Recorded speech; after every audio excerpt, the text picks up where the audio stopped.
Good morning, Friday morning, ending of another week. How was your week? Seems this morning the word that I woke to was trust. I've made a few of these little videos now, and each has somewhat a little message. Some will intertwine with each other, but each will stand on its own. Trust is something that you can intertwine with all messages because trust is something that we need to have or we need to find within ourselves. And this is part of the awakening process of your own self, knowing who you are, finding who you are, and trusting that little thing, your intuition, that's inside you. Everybody has this thing, your intuition, that inner knowing, that knowing that you know, that gut feeling. But it's when you become more sensitive to, more aware of, and you start relying on that intuition.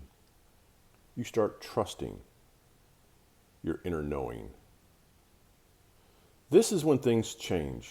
No matter what you go through, talked a little yesterday about going through hard times, bad times, however you want to describe the times in which you might be going through. And some might be just going through awesome times.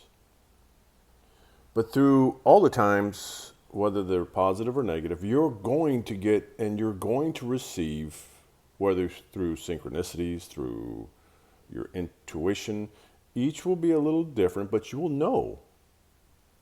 And the more you become aware, the more you become sensitive to, the more you're going to start trusting. Trusting these signs, these messages that you get, the warnings, or maybe it's just yes. The answer is yes. Do this. Everything about this is right. But it'll be coming through a message which comes from deep inside you. Most times it bypasses the brain, the ego. Because the ego and the brain want to work in a way that's going to create doubt. Oh, remember the last time you trusted, that feeling? And it will throw up all these things that, all the negatives.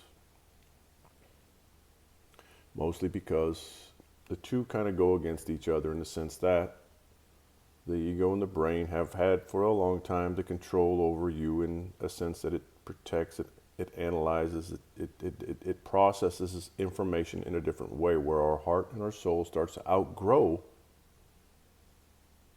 the ego and the brain. And once it outgrows, once you start becoming aware, once you start becoming sensitive to, once you start trusting, there becomes a sense of competition between the two. How many times have you tried to sleep at night and you can't sleep because your mind is processing all the things that you did or didn't do right, all the things that you said were right or wrong, all the things that people have done to you? This is not coming from your heart. This is coming from your mind. This is coming from your ego. And this causes, I will speak for myself, most of my stresses in my life. And over analyzing, over judging myself, which is all coming from the ego and the brain. These are all attachments that we accumulate through our times here. And these are things that we have to let go. And once we decide to take back who we truly are and start listening to our inner knowing, our soul, our heart,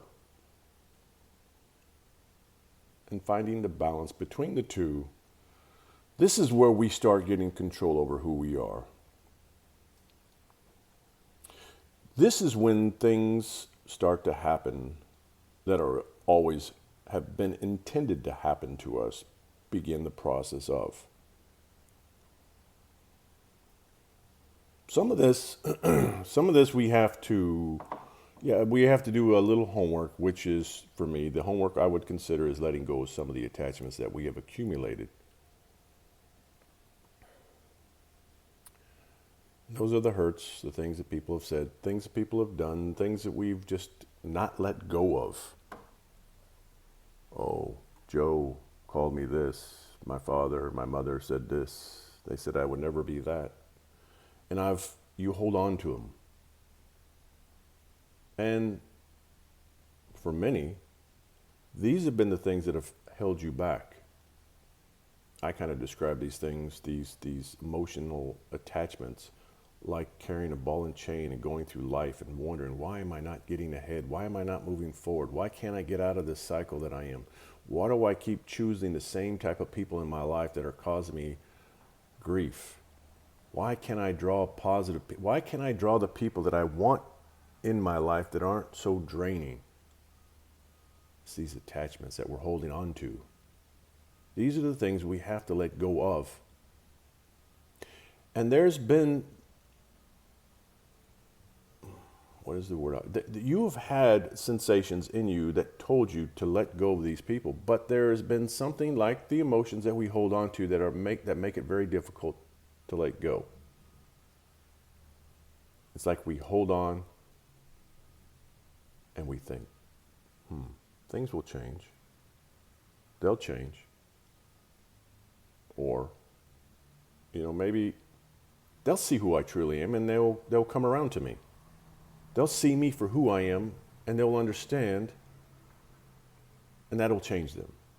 And that doesn't happen. That doesn't happen. Where the change begins is when you change you.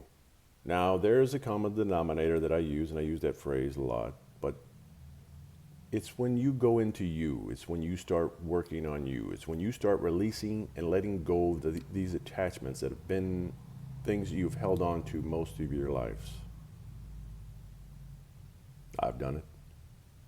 And as soon as I've done it, it's as if when I've cut the cords, when I've released these things from my soul, all of a sudden there's a shift. It doesn't just automatically happen as you release the words from your soul. I can give you a quick example. One day I was on top of the world, riding my bike to work. The next day, minutes later, I'm still in that euphoria, thinking, I'm, midlife in life, and everything is going well, money in the bank, I got the toys, I got the properties, going on to the next place where I was going to make more money, but I was enjoying that little bit of time on my motorcycle. And then I look up on a 2-lane road and I see a car coming straight for me. The only option I had was to go into the ditch, but I left that night without a helmet, and the last words my wife had told me was, "You're very selfish, bleep, bleep, bleep, for leaving this place without a helmet." And I'm like, oh my gosh, this is spring. This is beautiful. I didn't buy this bike to wear a helmet. And I'm looking at my options. To the right is a bank of oak trees that are in the ditch, 5 feet into the ditch on my side of the road. And the other side of the road, I would have to cross into her lane and take the chance. I chose to stay on the white side of the line on my side, not wanting to go into the ditch and hit the trees with my head. And fate had it as it was. The woman came straight to me, clipped me. I ended up in the ditch. One day I'll go into this, but I went into the ditch. I wake up with my leg on my shoulder. I knew I was in trouble, and I knew right then I had to come to terms, and I had to let go of everything. So I looked up, and I remembered a verse I had here in the Catholic school that a nun told me in 5th grade. Romans 10:10, you ask forgiveness from your heart, and you speak it out of your mouth. I did it. And as I said that, and I came from my heart, and I knew I had to forgive and let go of everything, all of a sudden, everything shifted.